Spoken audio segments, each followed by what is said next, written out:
Hello and welcome to Podcast IDE, the podcast about Python and the people who make it great. When you're ready to launch your next app, you'll need somewhere to deploy it, so you should check out Linode. With private networking, shared block storage, node balancers, and a 40 gigabit network, all controlled by a brand new API, you get everything you need to scale. Go to podcastinit.com/Linode to get a $20 credit and launch a new server in under a minute. For complete visibility into your application stack, deployment tracking, and powerful alerting, Datadog has got you covered. With their monitoring, metrics, and log collection agent, including extensive integrations and distributed tracing, you'll have everything you need to find and fix bugs in no time. Go to podcastinit.com/Datadog today to start your free 14-day trial and get a sweet new t-shirt. And to get worry-free releases, download GoCD, the open-source continuous delivery server built by ThoughtWorks. You can use their pipeline modeling and value stream map to build, control, and monitor every step from commit to deployment in one place. Go to podcastinit.com/GoCD to learn more about their professional support services and enterprise add-ons. And visit podcastinit.com to subscribe to the show, sign up for the newsletter, and read the show notes. Your host, as usual, is Tobias Macey, and today I'm interviewing Aivar Annamaa about Thonny, a Python IDE for beginning programmers. So, Aivar, could you start by introducing yourself? Hi. As you said, my name is Aivar. I am a teaching assistant in University of Tartu, Estonia. I have a wife, 2 kids, and I have Thonny. So this is pretty much my life at the moment. And do you remember how you first got introduced to Python? Yes, I think I get it correct that 10 years ago I entered the computer science PhD program in my university. And as a PhD student, I was supposed to do some teaching. So I chose to teach the labs in our first programming course, which used and still uses Python. So basically, my first serious work with Python was as a Python teacher. And as we mentioned at the open, one of the projects that you're heavily involved with is Thonny, which is an IDE that focuses on making it easier for beginning programmers to have a working development environment. So I'm wondering if you can talk about your motivation for building that project. All right. So initially, I had a much more narrow goal. When I was teaching recursion in my labs, I noticed that too many students struggled because they had in their heads an oversimplified model about function calls. They seem to think that the function call, it means simply a jump from the call site to the definition site, and then somehow magically back again. And in some simple cases, this model kind of works. But when you add arguments, local variables, return values, and recursion, then it becomes really messy. So my solution was to explicitly talk about the concept of the stack frame, and used to draw it on the blackboard several times. And when I got fed up with this, then I realized I need a tool which makes this visualization for me. So this was the beginning of the Thonny, actually. So it was not planned as a full-featured IDE, actually. And you mentioned one of the features is that visualization of the recursion stack and how the function actually ends up calling itself so that users can get a better visual understanding of what's actually happening. And I'm wondering if you can list some of the other features that you have added in over time that make it easier for users to understand what's happening in the context of their programs. Well, the most important features are everything, as you said, everything which uncovers what happens during the program runtime. So, in other words, everything related to stepping through the program. Well, most IDEs can step through the program, but I believe Thonny has managed to make it more approachable and more meaningful for beginners. First, Thonny doesn't require the user to set up any breakpoints. The user doesn't need to know about breakpoints at all. You just run the program with a special command, and then start pressing certain key until you reach the end of the program. That's it. That's, in my opinion, enough for total beginners. Okay, if the programs get larger, this stepping with small step or stepping through the whole program becomes really tedious. And because of this, I plan to add proper breakpoints as an optional feature in the future. So it's easier to get started with stepping with Thonny.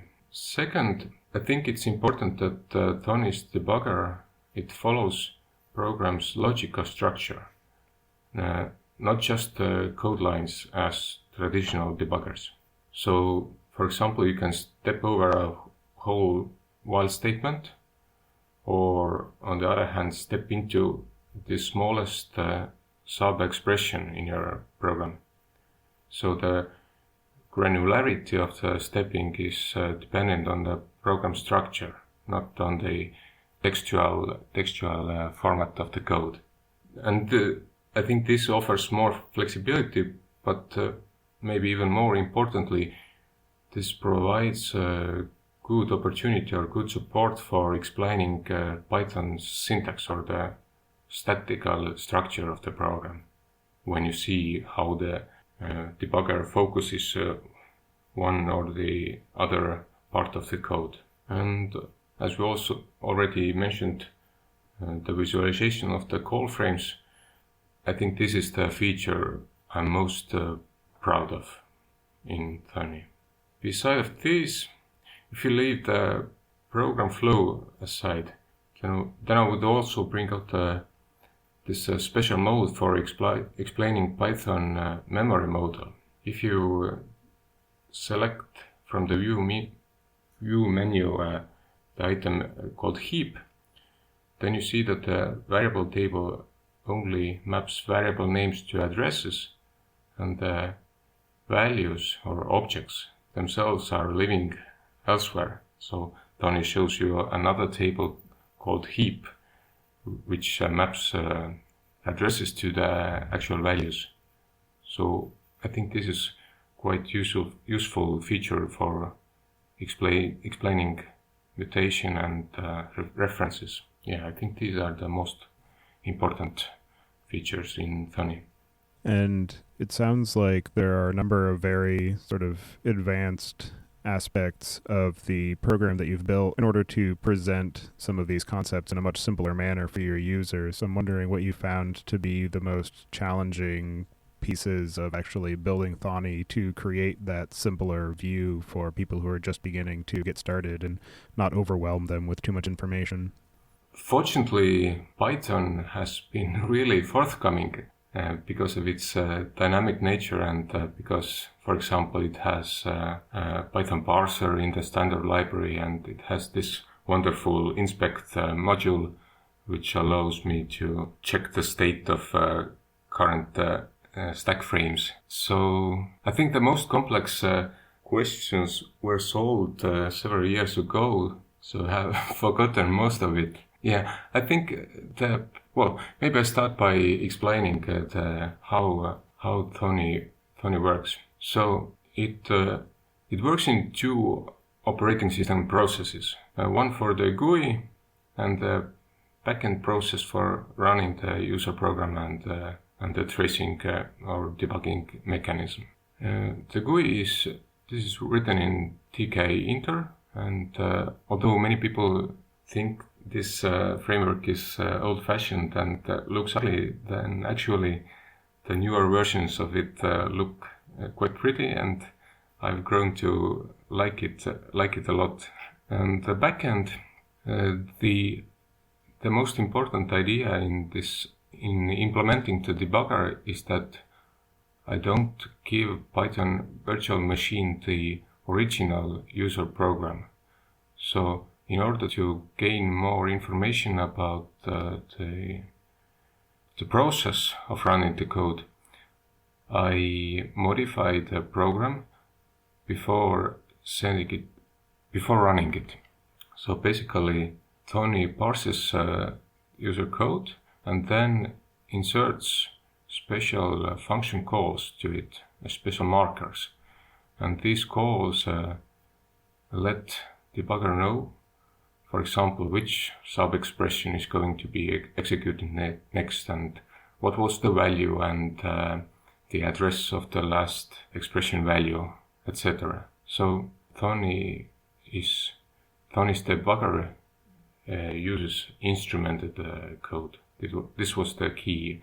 This choice brings along an unfortunate aspect that the debugger is quite inefficient. So if you run a larger program and want to step over a large part of the code, then it happens quite slowly. But as Thonny is clearly designed and meant for beginners, for this reason I can assume that the programs are not too big, so it's not a too big problem at the moment.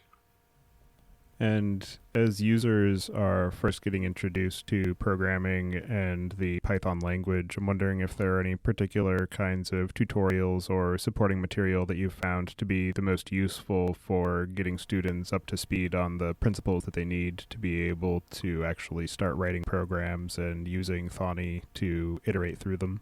In the similar fashion that I didn't find a good tool for explaining or for visualizing the stack frames and the code stack, I wasn't happy with the Estonian language materials meant for teaching Python for beginners. So actually I wrote my own textbook, a web-based textbook.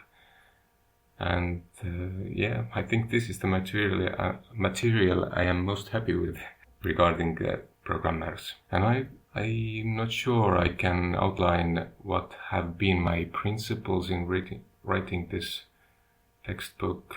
I think I managed to strike good balance on precision and avoiding unnecessary formalities.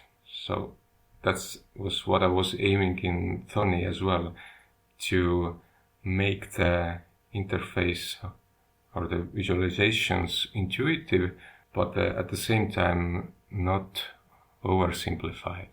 And in terms of the programming environment that Thonny presents, I actually installed it and experimented with it a little bit on a program that I was trying to debug, and I was pleased by the lack of visual clutter in the overall environment, which can be something that plagues some of the more advanced IDEs. So I'm wondering what types of design decisions you were faced with and what you were aiming for as you were building the UI for users to ensure that there weren't too many options that would confuse or overwhelm the users as they were first getting started.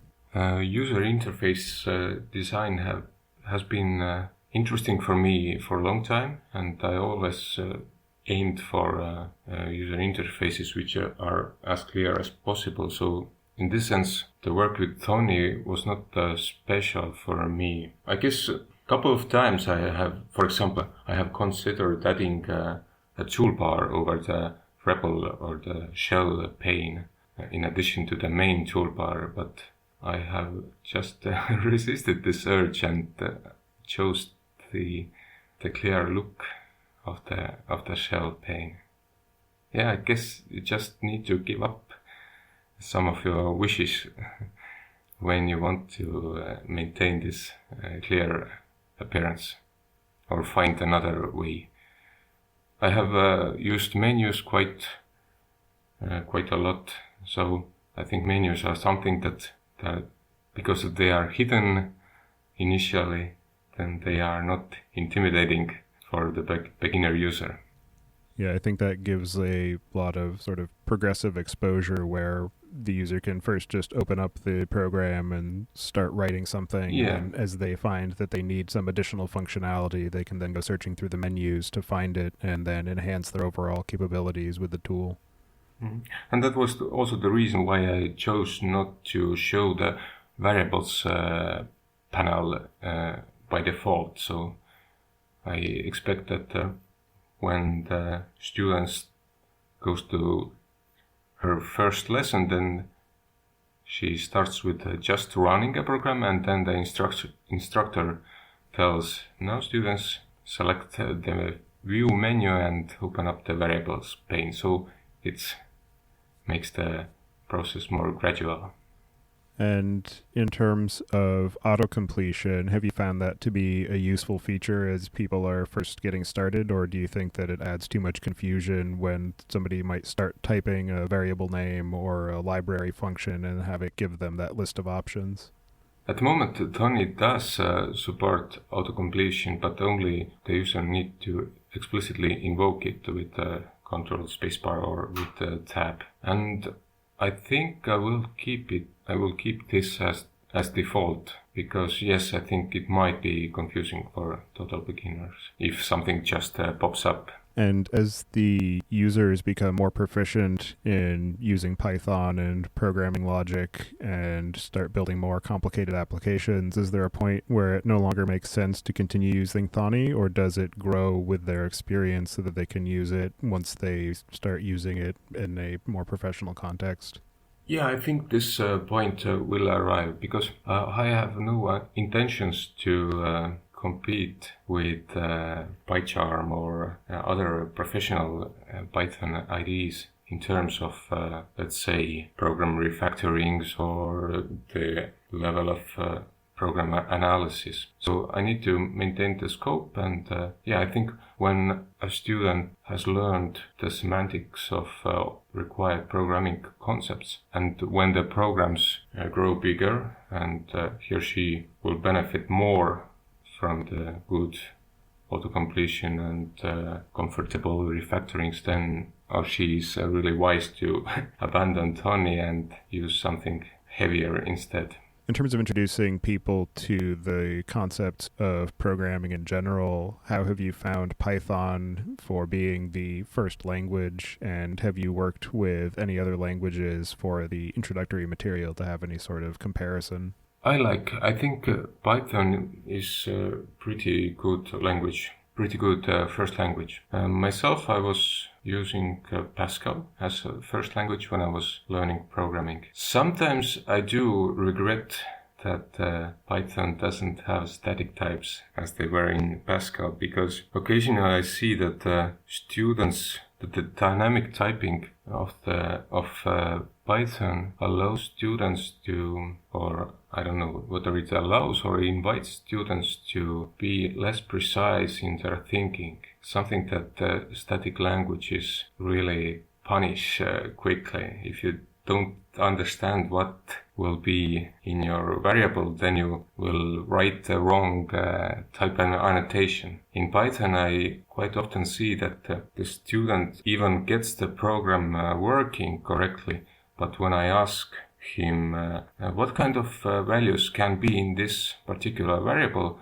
he's unable to answer this question. And I think this is the place where static languages have an advantage. But on the other hand, Python, of course, has the advantage of enabling people to do complex stuff faster than many other languages. So it's not a clear answer whether it's a perfect language for beginners or not. And are there any other kinds of bad habits that you feel that Python invites users to develop when they're learning, or any other pitfalls that you see students falling into on a somewhat frequent basis as they're beginning to start programming with Python? At the moment, nothing else comes to my mind. At least not anything which stems from the language. So, in fact, I have been planning to experiment with this MyPy project, which allows Python to be used kind of static way. So we'll see whether I can make some exercises for students where they are forced to annotate their variables. So with this support, maybe it's possible to get rid of even this problem. But I don't see any other obstacles caused by the Python language when we are regarding learning to program. And as I was reading through the documentation, I noticed the fact that Thonny has a plugin architecture and that there's currently an extension that was written for interacting with the BBC microbit, which is a hardware module that was introduced in classrooms in the United Kingdom for introducing students to concepts of programming and hardware interfaces. So I'm wondering if there are any other types of extensions that you would like to see built for Thonny, or if you have any thoughts or interaction with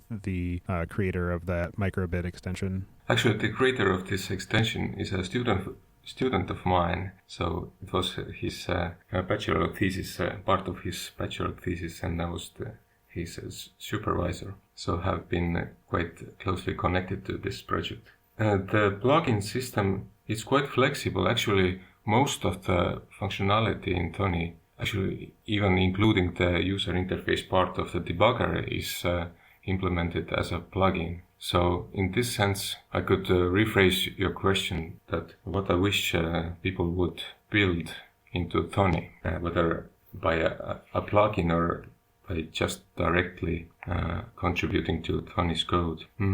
Yeah, I have some plans for extensions myself, but if I'm thinking about extensions I wish Thonny would have, but I don't have time for these myself, then I wish Thonny has a tutorial or exercise system, something like which would work like this. An instructor writes down a tutorial or exercise, for example, also with automatic tests, let's say in restructured text format, uploads it to GitHub, and Thonny is able to download the specification and display it in a separate panel, in a side panel, so that the student can see the exercise definition and his code at the same time, and the system is able to test users' code against these specifications. This is sometimes something that I have planned to do, but I haven't had time for this. So if somebody else wishes to do this, I would be really happy. Also have thinking that it would be nice if Thonny had a basic or simplified support for version control, so that you could open files from GitHub and save them back to GitHub.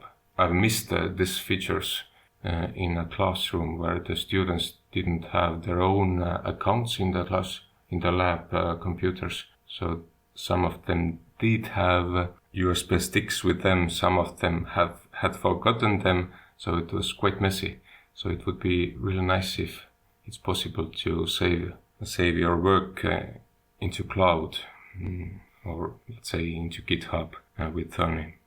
Also, in the next version of Thonny, I hope to have completed a system for defining visual themes. And when this is ready, I expect people to contribute new themes to Thonny. Yeah, but mostly I wish that people I expect that people are extending Thonny in ways that I don't anticipate at the moment, implementing features that I haven't thought of. And so for anybody who does want to experiment with Thonny or contribute back to it, I'll make sure to add the link to the project repository in the show notes. Are there any other topics that we didn't discuss yet that you think we should cover, whether in the context of beginning programmers or introduction to the Python language or the Thonny project in particular?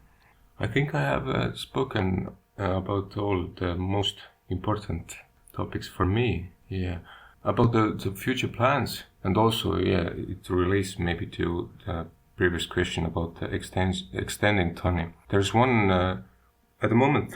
Thonny will help people to learn the semantics of their program or semantics of the program constructs, but total beginners in first weeks, their most urgent or most frustrating problems are syntax errors, and at the moment Thonny doesn't offer any support for this. So I plan to add some support myself. For example, if while statement is missing a colon, then Thonny could tell the user that you are missing a colon here, not that you are having a syntax error here. But I think these kinds of support is something that can come from many contributors, like there might be different problems that different instructors perceive, and it would be really good if we could collaborate and get the best support for programming errors also into Thonny. Yeah, I can definitely agree that cryptic error messages can be rather off-putting, especially as you're first getting started, and linting can occasionally help with that, where you can see before you try to run the program that the syntax isn't correct, or that the structure isn't sort of meeting the general community best practices, but oftentimes even those messages aren't structured in a way that are easy to understand. And so I know that a lot of other language communities, particularly things like Elm and Elixir, have put in a lot of effort to make sure that their compiler messages are very descriptive and helpful and provide references to additional documentation that will help people with understanding where the source of their error happens. So I think that having that similar functionality within Thonny or even any Python linter would be very valuable to beginning programmers. For example, in recent weeks I have met several students who were pulling their hair because they were writing a program with a Python turtle, and they named their program turtle.py, and they were wondering why their program doesn't work. So it's quite easy to support, to give a proper and helpful error message in these cases. Well, for anybody who wants to follow the work that you're up to or get in touch about the work you're doing, either in Thonny or in your classroom, I'll have you add your preferred contact information to the show notes. And so with that, I'll move us on into the picks. And this week, I know that I've mentioned a few times in past episodes, just briefly, that I have another podcast, but I'm going to call it out specifically that I have been, the past couple of months, releasing weekly the Data Engineering Podcast, which is focused on the challenges and technologies around modern data management and data engineering practices. So for anybody who is working in that space or curious about any of the trends there, I definitely would appreciate you giving that a listen. And then my other pick this week is a movie that I watched over the weekend with my son called Kubo and the Two Strings. And it was just a very well done movie with very interesting animation style and a really well done story. So I highly recommend that. And so with that, I'll pass it to you. Do you have any picks for us this week? Yeah, I was thinking of two items. So first is MicroPython. I don't know how popular or how well known it is in the Python community, but you were already mentioned this PPC microbit, which is able to run a really nice version of Python called MicroPython, which invites Python programmers to the field of electronics or robotics. And myself also am quite fascinated about this field lately. I'm not expert in this field, but I find it very fun to play around with small microcontrollers supporting MicroPython. So I invite Python programmers to look up MicroPython and maybe buy a $10 board to play with. Okay, and another pick, I'm reading a book about children. It's called How to Talk So Kids Will Listen and How to Listen So Kids Will Talk. And if there is a parent who hasn't read it yet, then I definitely recommend it. It really it might give you a different view on the problems of your kids or on your relationship with your kids. All right. Well, thank you very much for taking the time today to talk to me about your work with Thonny and with teaching beginning programmers. I definitely appreciate that, and I'm planning on using Thonny to teach my own children how to program, so thank you for your work on that, and I hope you enjoy the rest of your day. Thank you.